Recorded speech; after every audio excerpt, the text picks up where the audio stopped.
සතෙකුට වැඩිය මිනිස්සුන්ට බුද්ධිය වැඩිනේ. ඒ නිසා සතාට කල්පනා කරලා යමක් කරනවට වඩා මිනිස්යන්ට පුළුවන් ඕන දෙයක්. මිනිස්සු ගොවිතැනක් කරන්නේ ජීවත් වෙන්න මොනවා හරි ක්‍රියාවක් කරන්නේ කල්පනා කරලා. හැබැයි සතා ආහාර හොයාගන්න උත්සාහ දරනවා මිසක් ඌ ගෙවල් දොරවල් හදන්නවත් යාන වාහන ගන්නවත් එහෙම නෙමෙයිනේ. ඉතින් ඒ නිසා අපි තේරුම් ගන්න ඕනේ, අපි කල්පනා කරන්න ඕනේ ඒ සතත් ජීවත් වෙන්න ඕනේ. ඒ සතත් කන්න බොන්න ඕනේ. ඒ සතත් ඇවිල්ලා වවාගෙන කනව නෙමෙයිනේ.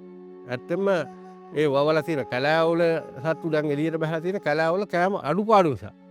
ඒකට ඌ කොහොම හරි බඩ පුරවා ගන්න ගමට හරි බහැලා ගමේ දේ හරි කනවා. ඉතින් නමුත් අපි ඌව මැරුවා කියලාවත් ඌට වෙඩි තිබ්බා කියලාවත් ගැලපෙන්නේ නැහැ. මොකද ඒ සතත් ජීවත් වෙන්න ඒ සතට අයිතියක් තියෙනවා. ඒ අයිතියත් එක්ක ඇත්තෙන්ම අපි සත්තුන් හොඳින් කතා කරොත් අපිට හානිය 100%ක් හානිය අඩු කරගන්න බැරි වෙයි. නමුත් බොහෝ දුරට අපිට ඒකෙන් ආරක්ෂා කරගන්න හැකියාව තියෙනවා.